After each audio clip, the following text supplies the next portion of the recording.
ନମସ୍କାର। ସୁଜନିକାକୁ ସ୍ୱାଗତ କରୁଛି ଆପଣମାନଙ୍କୁ। ମୁଁ କବି ଚିତ୍ରାରାଣୀ ପାତ୍ର। ଆଜି ଆସନ୍ତୁ ଶୁଣିବା ଯେଉଁ କବିତା, ତାର ଶୀର୍ଷକ ଆପଣରୁ ତମେ।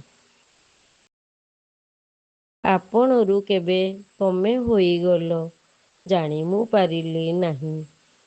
ଆପଣରୁ କେବେ ତମେ ହୋଇଗଲ, ଜାଣି ମୁଁ ପାରିଲି ନାହିଁ। ଆପଣାର କରି ଦୂରେଇ ଦେଲ ସେ, ଆପଣ ଶବ୍ଦକୁ ଠେଇ, ଆପଣ ଶବ୍ଦକୁ ଠେଇ। ଭଲ ଲାଗିଥିଲା ତମ ଶବ୍ଦଟିକୁ, ତମରି ମୁହଁରୁ ପଢ଼ି। ଭଲ ଲାଗିଥିଲା ତମ ଶବ୍ଦଟିକୁ, ତମରି ମୁହଁରୁ ପଢ଼ି। ଭାବର ବନ୍ଧନ ବେଶୀ ବଢ଼ିଯାଏ, ଆପଣାକୁ ଦେଲେ ଛାଡ଼ି। ଭାବର ବନ୍ଧନ ବେଶୀ ବଢ଼ିଯାଏ, ଆପଣକୁ ଦେଲେ ଛାଡ଼ି। କୁହ ଏବେ ମୋତେ କାହିଁକି କହିଲ, ତୁମକୁ ମୁଁ ଭଲ ପାଏ।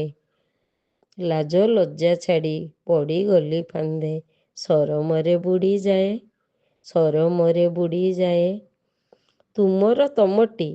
ତୁମର ତମଟି ବେଶୀ ଭଲ ଲାଗେ ଅନ୍ୟ ଆଉ କାହାଠାରୁ।